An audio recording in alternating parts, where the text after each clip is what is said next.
Let us start from the present situation. It's an conflict between Japan and China, and also probably some miscommunication between Japan and the United States. So let us start from that, and later we're gonna make a small journey back to the history to better understand the background of the present situation. Now, as Nagasa-san said, the present Prime Minister of Japan is Takaichi Sanae, the first female Prime Minister in this country. And her commencement of diplomacy as well as domestic politics seem to be going well. But last month, on November the 7th, she made some remarks about the survival threatening situations. That's a condition of ex, uh, Japan's exercise of collective defense with the United States. She made a remark on this subject, and that provoked China, and that's and caused that tension between Japan and China. So in the discussion at the House of Representatives Budget Committee, she received an repetition of the questions from the opposition party and asking her to clarify the condition of the survival setting situations. And to start from its definition, you can see the definition on the lower side of this slide. So um, it says that in the that's an literally the definition stipulated in the security legislation that took place in 2015. And it says that this is a situation in which an armed attack against a foreign country that has a close relationship with Japan, meaning the United States actually, occurs. And as a result, threatens Japan's survival and poses a clear danger of fundamentally overturning people's right to life, liberty, and pursuit of happiness. So, an example of this situation, I think, which is in the minds of all the Japanese, is that probably China planned an attack on Taiwan, and the United States try to rescue Taiwan, and on its way or around, uh, the U.S. Army would be attacked by China, and then Japan would may regard it as an survival setting situations for Japan, and Japan exact and collective defense with the United States. That's one possible situation. And but the Japanese government hasn't provided an clear example like that, and only explained that Japan would judge whether that would be a survival threatening situations or not regarding the situation um, that Japan will face in the future. But Prime Minister Takaichi made a step forward, and she said that if a warship were used in a manner that involves the use of force, I consider that such a case could very well constitute a survival threatening situation. While the discussion was about the possible China's attack on Taiwan and United States trying to help Taiwan, and that provoked China. Now, but it's not just her remarks that cause attention, because recently the historical recognition issue between China and Japan has entered a new phase, and that has an close relationship with the security issue discussed in the House of Representatives.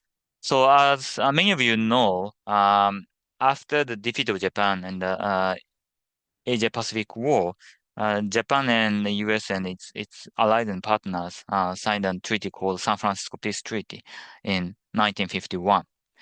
And then in this, and there are two elements which didn't please the Republic of China, Communist China. People's Republic of China was not invited to the San Francisco Peace Conference in the first place. Neither the People's Republic of People, today's Taiwan. Um, but anyway, there are two elements that the China didn't like.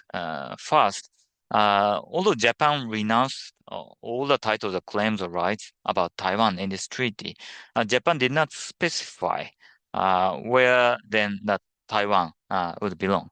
So didn't specify its new sovereign status. So with this treaty alone, China could not claim that Taiwan should be a part of China.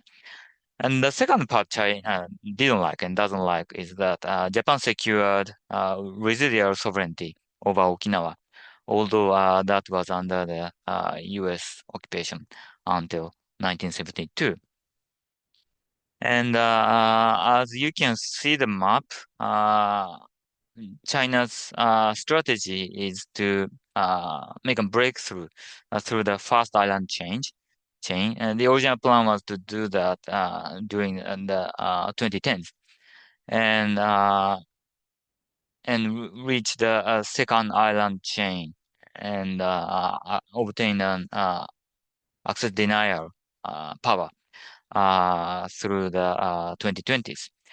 And so for Okinawa or Taiwan are vital chains of the first island chain.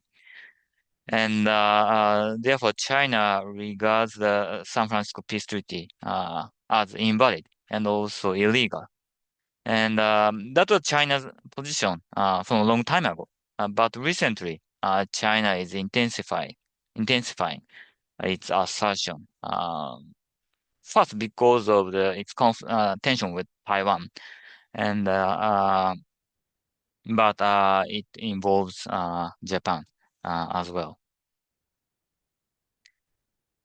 And with this tension behind, it's easy to understand that China and Japan would have a difficult conversation regarding the status of Taiwan. And however, Takaichi administration and also China try to avoid or at least postpone uh, that kind of tension. And so what Takaichi's administration in its commencement did is to first strengthen the alliance with the United States. And then based on that, address China and also stabilize its relations with China. And it seems to have made a pretty good start. Takaichi had a meeting with President Trump on October the 28th. And as you can see from the photos, they seems to enjoy their relationships. And based on that, Takaichi met with the Chinese leader Xi Jinping a few days later on October the 31st. So as far as that, things seems to be going smoothly. But then Takaichi was she was leader of she was she entertains a high expectation from the hawkish people in Japan, conservative people in Japan, and but in the meantime, regarding diplomacy or security issues, she was not that experienced compared with other domestic administrations. So she made some mistakes around that time. For example, the next day of meeting Xi Jinping, Takaichi met recently Taiwan's envoy to the APEC summit of economic leaders. And Takaichi made, I think it's Twitter X uh, post with this photo of this meeting, and some kind remarks about on Taiwan, and Taiwan quickly retweeted with remarks of gratitude. And some observers said that as that China wasn't happy with that, especially because that's only the next day that Takaichi managed to meet their leaders, Xi Jinping.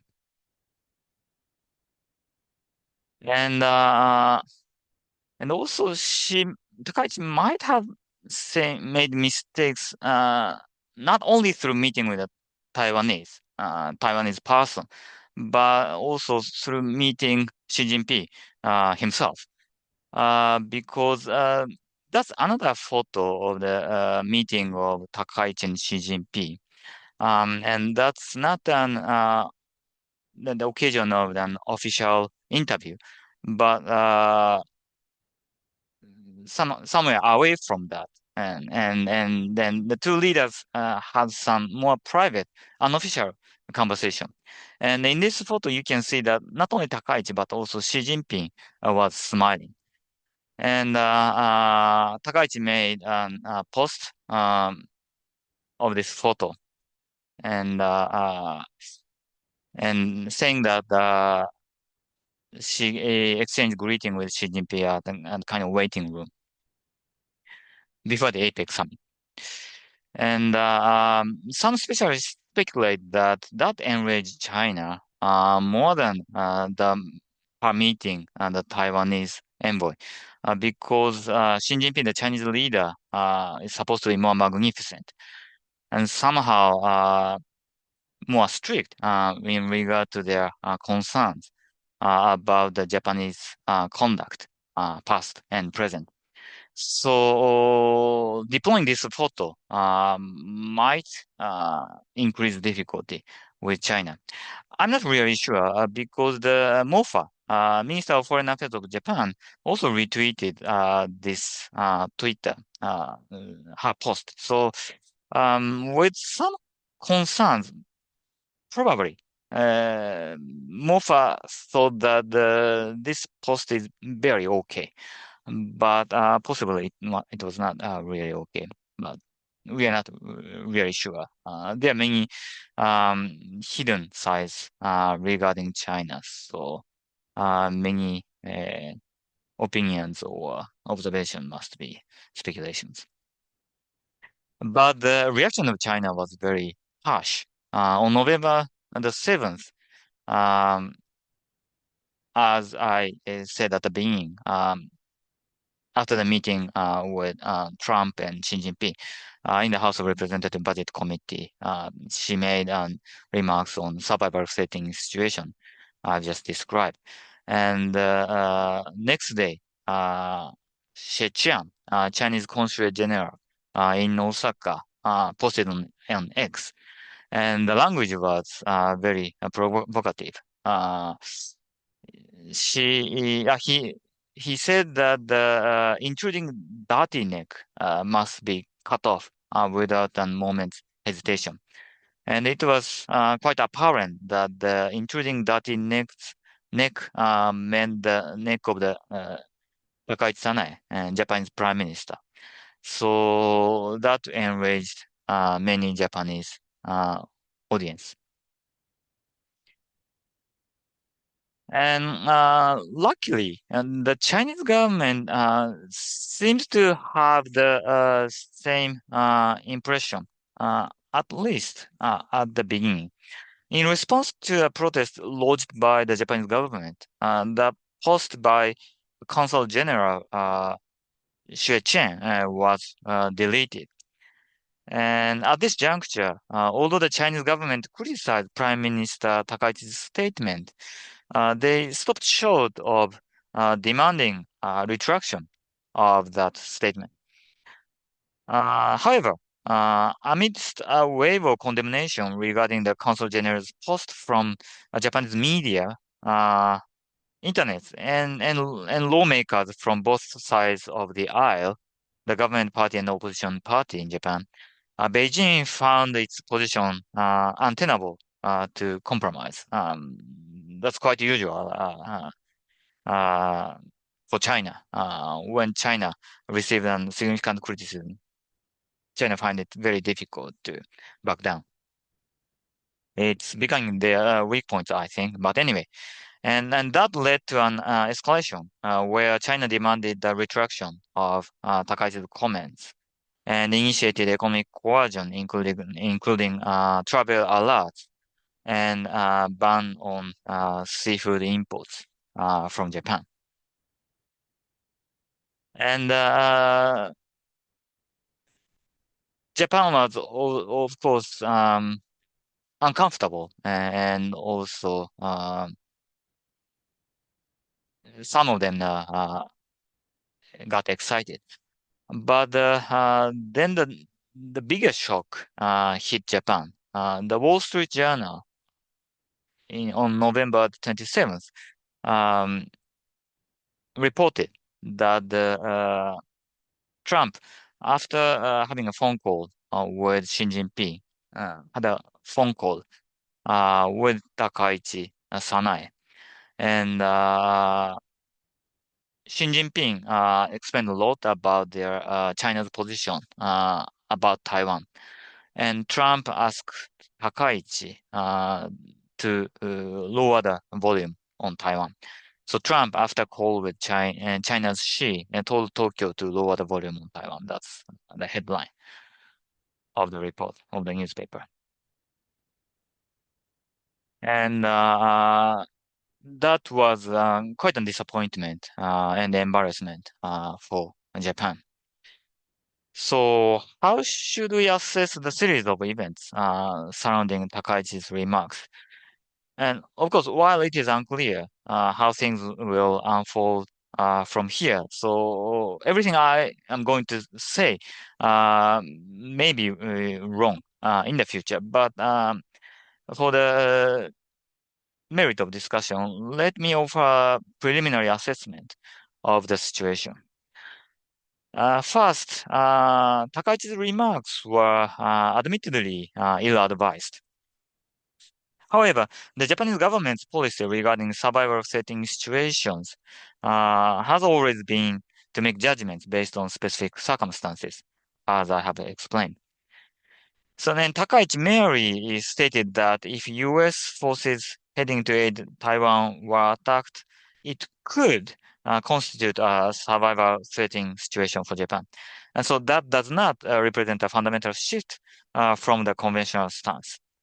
And there is a criticism, of course, that since the stance remains unchanged, there was no need to deliberately phrase things in a way that provokes China.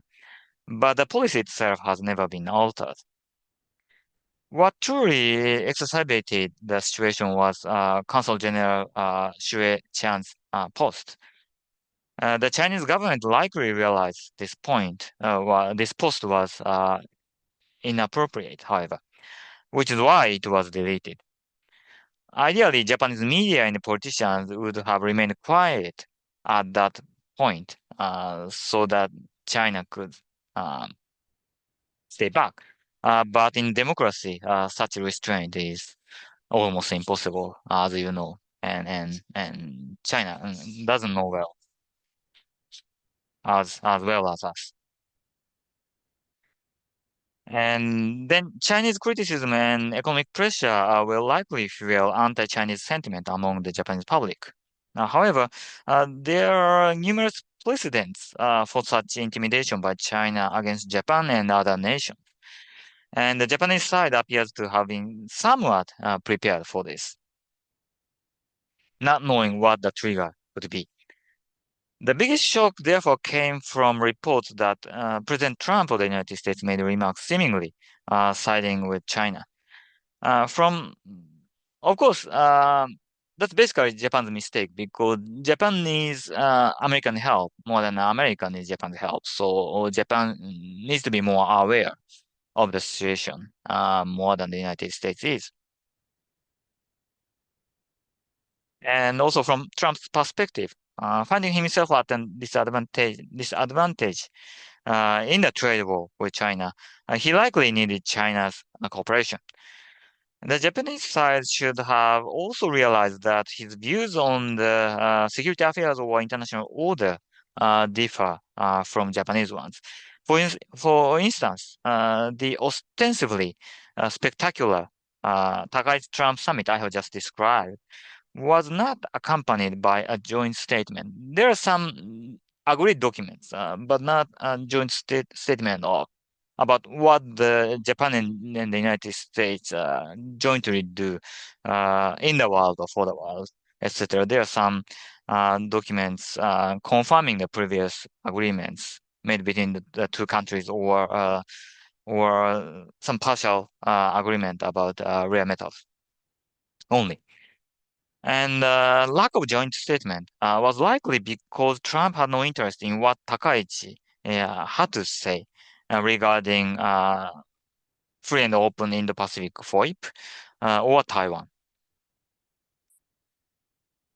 So Trump's action was, if that is true, Wall Street Journal reported, still understandable.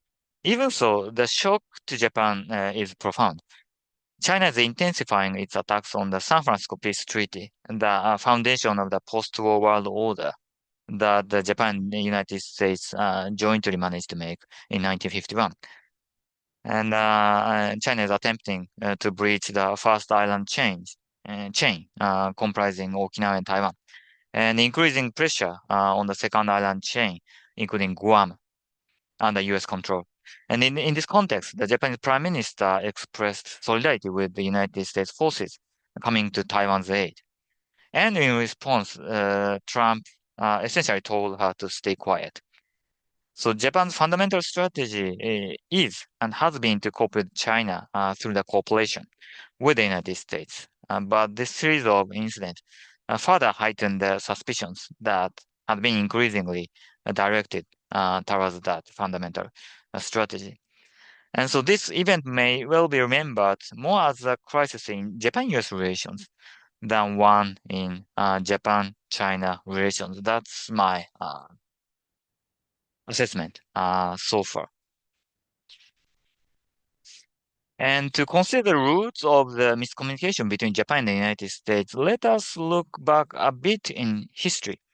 And the conceptual tool employed here is what I call the dilemma and its aftermath. And let me explain a bit about that. So, in the post-war era, as well as the pre-war era, a part of the pre-war era actually, there was a kind of a predominant dilemma between Japan and the United States, and that made the relationship more difficult than otherwise. So our job, Japan and the United States, has been to mitigate the pain of that dilemma. But I think the dilemma is fading away. If the word fading away is too strong, I think it's weakened. And so now we are enjoying the graduation from the dilemma. And but the event of Takaichi's remark helped me realize that the absence of dilemma is not always a good thing. So we are facing a new difficulty, if I'm correct. Because while the existence of a dilemma is certainly painful, it is precisely this existence that compels us to examine policies and situations with an awareness of conflicting demands. And in this way, it makes it easier for us to avoid major failures and serious miscommunication. So let me talk a bit about what the dilemma exactly was in the modern era and what it was in the post-war era. Now, let me talk really briefly about the pre-war experience and pre-war demand and the graduation from that and its consequences. That's a really ambitious slide, trying to explain the entanglement of United States, China, and Japan, and the situation of Far East through the pre-war era in one slide. But I hope if you get this, I think you can explain the major events and cause and effect in that region before the war. Now, in the 19th century, American policy towards Japan, or more generally towards Asia, there existed a dilemma, and that was a dilemma between being anti-European and disengaging from Europe. The United States criticized European imperialism and treated Japan kindly and its Asian neighbors kindly in general. For example, when Japan sought the revision of the unequal treaties that Japan had to sign with the United States and European major powers when Japan opened the country in the middle of the 19th century, Japan tried to revise it, and the United States was among the earliest to show understanding for Japan's demands. And this was the anti-European side. And Japan, grateful to the United States, expected it to serve as a special friend and a kind teacher among the Western powers. However, because the United States was wary of Europe, it could exercise virtually no influence or very little influence over the European powers, nor did it even attempt to do so, usually. In addition to a fear of being tainted by European imperialism through dealing with Europe, the United States lacked the national strength to act and to influence Europe. Consequently, it did little to exert pressure on European countries on Japan's behalf. Japan, hopeful of American support, allowed its negotiations for treaty revision with the United States to move ahead fast, and thus provoking opposition from the European powers, and ultimately finding itself in a predicament in which the overall negotiation failed to progress. And in that circumstances, United States did little more than criticizing European stubbornness. After repeated disappointment, Japan learned its lesson. It would appreciate American goodwill, so anti-European side, but expect no action because US is always disengaging from Europe.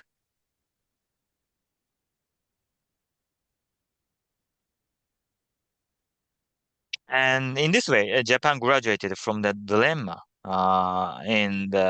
embedded in the US policy towards Japan, or embedded in the US-Japan relations by the end of the 19th century. Yet, far greater miscalculation followed after decades.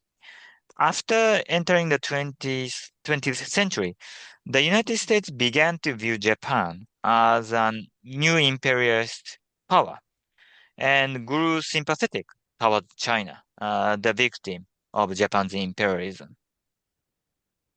Much to Japan's displeasure and sometimes astonishment, this American sympathy was gradually accompanied by concrete action, unlike the US sympathy on Japan in the 19th century.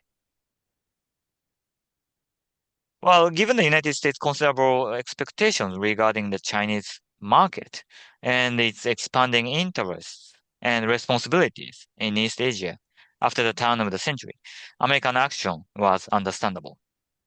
But Japan was slow to recognize its miscalculation because Japan learned too much from the United States in the 19th century and therefore ended up damaging its relations with both China and the United States. From around the end of the First World War, Japan became aware of its mistake and attempted to adjust its course.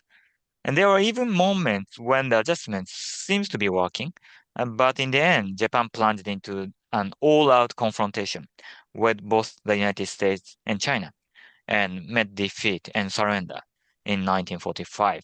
the collapse of the Japanese empire. Where there is a dilemma, diplomatic officials attempt cautious navigation as if threading their way between two massive rocks that constitutes the dilemma. The real danger probably comes when they mistakenly believe they have passed through the perilous strait, dangerous strait between those two rocks. Well, in matters of adjustment between Japan and the United States alone, the differences in national interests that inevitably exist between the two countries can still produce a kind of dilemma, two rocks. But once the issue concerns a third party like China, for example, the likelihood of miscommunication between the two countries, Japan and United States, rise sharply. That's my understanding of the pre-war Japan and much for the post-war Japan as well. Now let's go on to the post-war repetition. After the defeat in 1945, the Prime Minister Yoshida Shigeru set the basic tone of the Japanese diplomacy after the war. And he was very clear that for the rebirth of Japan as the commercial state this time, not a militaristic state, Japan should completely depend on the United States for security. And, that was a smart decision in regard to the devastation that Japan experienced through the Asia-Pacific War. You can see that, I think it's Tokyo after the air raid, series of air raids. And Prime Minister Yoshida signed a peace of treaty, San Francisco Peace Treaty in 1951, as I have mentioned too. And in the meantime, Yoshida signed a Japan-US Security Treaty. And Yoshida's clear idea is also easy to observe in the security treaty. Yoshida tried to make the rearmament of Japan, in spite of the U.S. suggestion and demands.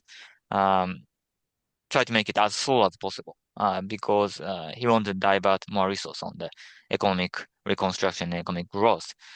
And so Yoshida explained that Japan had no power to execute the collective defense with the United States. And with with difficulty, the United States accepted it and still signed a security treaty with Japan. But in return, in the treaty, there was no stipulation that provide a clear commitment of the United States to defend Japan. So Yoshida successfully decreased its Japan's commitment, uh, military commitment with the United States. But in return, Japan have to face the kind of the concern or fear of abandonment. The United States may abandon Japan in times of crisis. Yoshida was pretty sure. He was an experienced diplomat. So that was the time of the Cold War. Um, the U.S. Addressing the threat of the Soviet Union, and Japan was in a vital position uh, in regard to its geographic position as well as its potential industrial strength.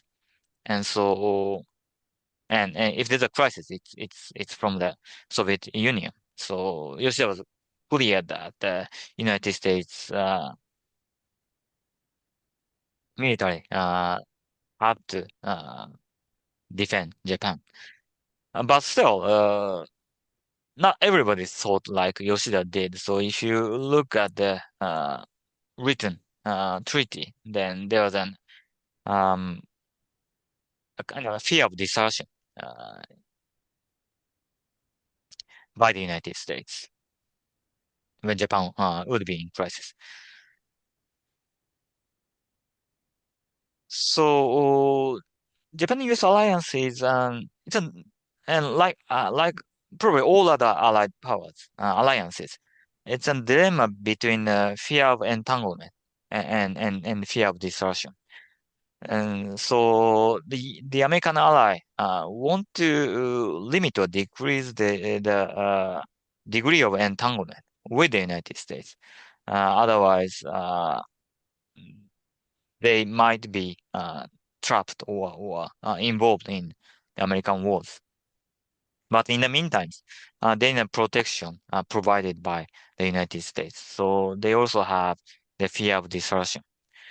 And that causes truly a dilemma. Because, usually if you decrease the entanglement, uh, the fear of disruption increases. And to decrease the fear of disruption, you usually have to make more commitment with the United States. So that would increase the risk of entanglement. So that's a dilemma that Japan had to face and United has to had to face to better manage the alliance between the two countries. Let's have a quick look how they managed to do that. So the biggest achievement was the revision of the Japan-US Security Treaty that took place in 1960. The Prime Minister was Kishi Nobusuke at the time, and what Kishi did is to put in a simple way to take the risk of entanglement to decrease the fear of dispersion. And there are two prominent examples.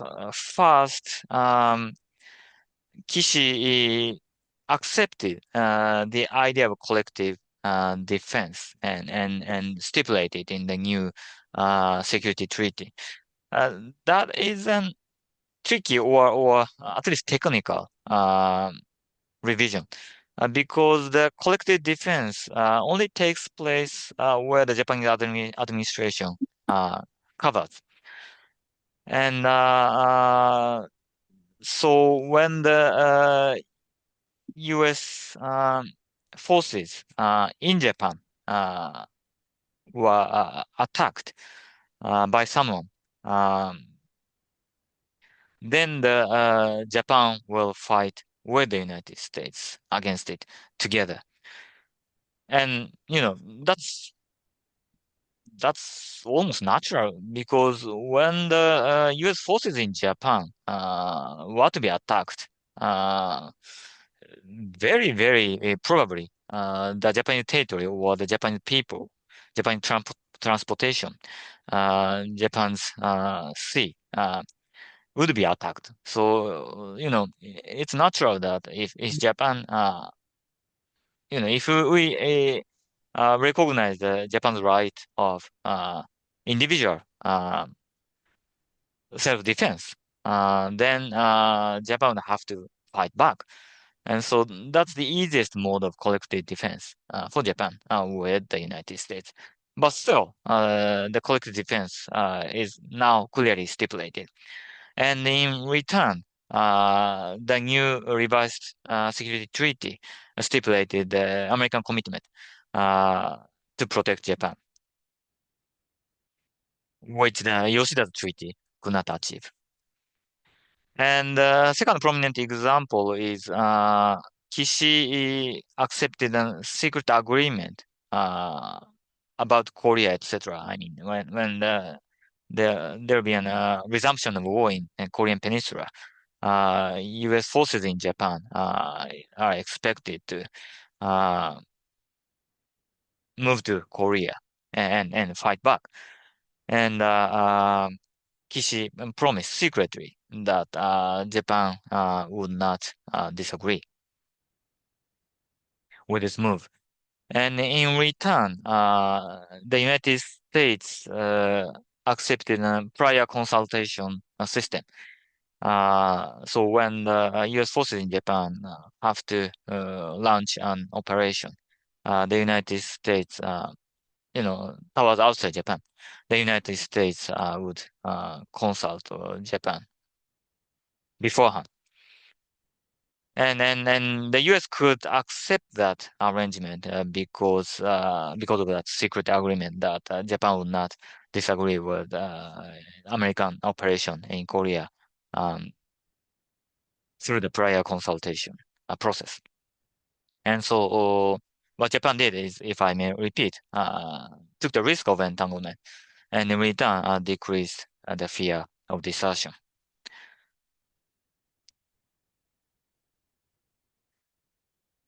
Now the commitment for Japan's security. And that enable to decrease a part of the fear of entanglement, like prior consultation system would promise. So Kishi quite successfully decrease the entanglement and decrease the dispersion, decrease the increase the entanglement, and with this decrease the dispersion, and also decrease a part of the fear of entanglement. And his brother Sato Eisaku became prime minister when he succeeded in the reversion of Okinawa in 1972, and it was agreed in 1967. And what he did was to tolerate the domestic criticism against the alliance. It was during the Vietnam War. And U.S. Fighters had to take off from the airbase located in Japan. And so there are popular criticism and movement against Japan's cooperation with the U.S. war effort in Vietnam. But as a conservative leader, Sato stood firm. And then almost in return, maybe we should say, the U.S. Accepted reversion of Okinawa. And so Sato accepted a risk of entanglement with the United States and got the Okinawa back as a reward. And the third and the last and the most difficult part of the coping dilemma is the rise of China.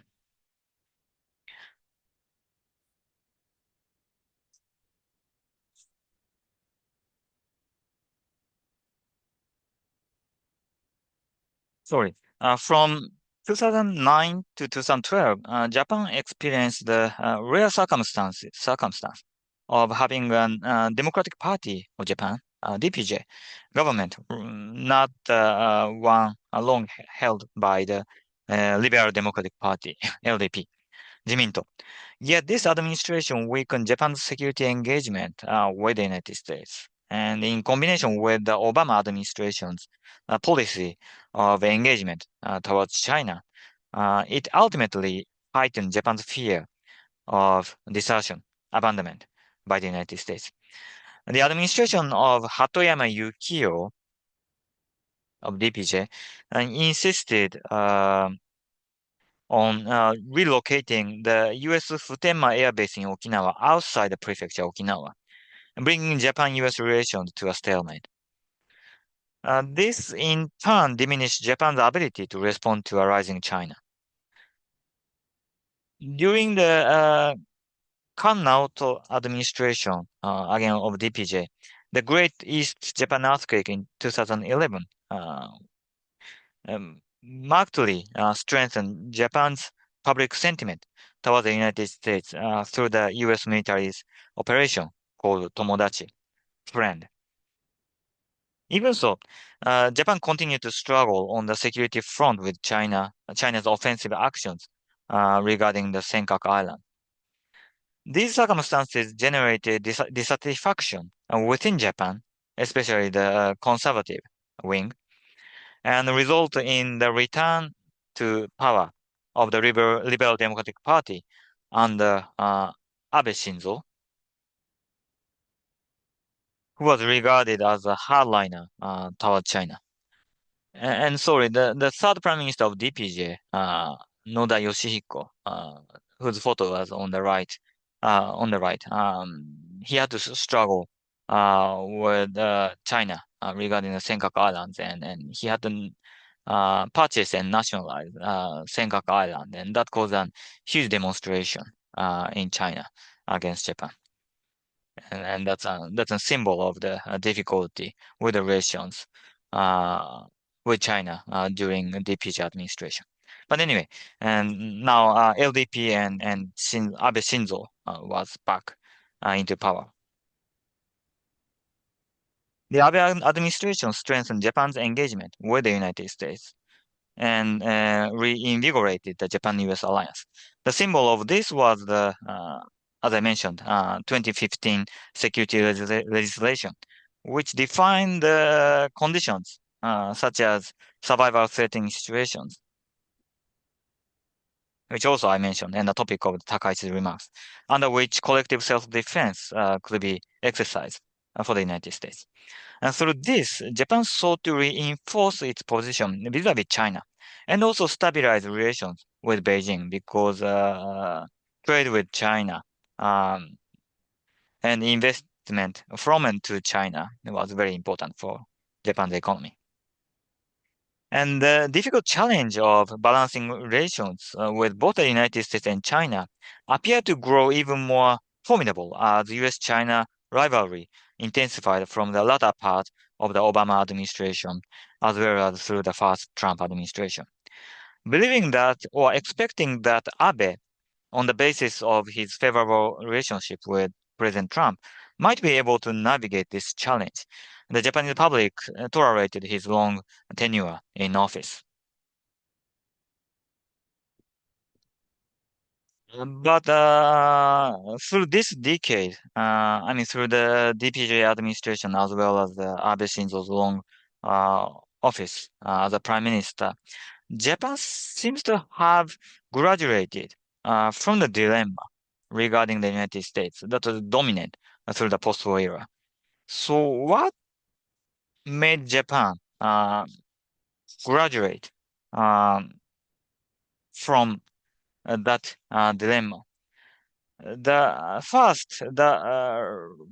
rapid rise of China has made the fear of desertion or abandonment overwhelmingly stronger than the fear of entanglement or entrapment within the Japan-US alliance, thereby narrowing the dilemma between the two fears, fear of desertion and fear of entanglement. Japan has at times fallen into a psychology in which it finds reassurance whenever it detects signs that the United States will demonstrate its commitment to Japan in the face of the Chinese threat. And the second reason Japan graduated from the dilemma or had to graduate from the dilemma is, I think it's Trump's invention. One time, one diplomat came to talk with me, and he, as well as me, was concerned about the dilemma we have been discussing. And then he asked me how Japan and the United States could possibly graduate from that dilemma between the fear of entanglement, fear of desertion. And my hypothetical answer was that if the United States heightened drastically both the fear of entanglement and the fear of desertion, then no ally of the United States would complain. And that was against the instinct. So the diplomat couldn't understand, but I explained, if both of two fears got really, really heightened, then the possible reaction of the allies that because the ally was so worried about the entanglement, if there's a sense of desertion or distance of the United States, the ally have to feel somehow safer, while of course worrying about entanglement, and vice versa. If the U.S. heighten the fear of desertion, then any sign of entanglement, entrapment, engagement with the United States may give the ally some sense of, safety or relief, although the fear of desertion is extremely strong. And that was only a hypothetical scenario, but Trump managed to do that. And so fear of entanglement, like Trump's firm policy against Iran. The Prime Minister Abe Shinzo had to fly to Iran and try to intermediate between Iran and the United States. Of course, it's not completely successful. And example of fear of discussion is Trump's sudden meeting with the leader of North Korea, and with those two fears heightening simultaneously and rapidly, then rather than a dilemma, the U.S. ally have to take everything given by the United States. So today, Trump is giving a lot of difficulties to American allies, but their allies, of course, sometimes they protest or disagree, but basically, they have to, you know, surrounding Trump and cheer him up, hoping that he would do something um, a little more safer for the allies. And then as Japan-US relations has graduated uh, from the dilemma predominant through the post-war era, thanks to the rise of China and the invention of Trump. I think the lack of dilemma, like the case of the pre-war era, now poses a risk of miscommunication. The dilemma is painful, but that's kind of a chart or a map that help us navigate. But since it's gone, well, drastically weakened, now we are facing a risk of miscommunication rather than we used to. And I think the incident uh, following the Takaichi's remarks in the House of Representatives regarding the survival threatening situations seems to prove my point. And so, well, we are different countries, so we always have some difficulties and dilemma, and we try to mitigate the difficulty, but sometimes we have to cherish the dilemma, and that's one way that we cherish our relations and friendship. So that's my talk today, and I hope you enjoy this. Thank you for listening.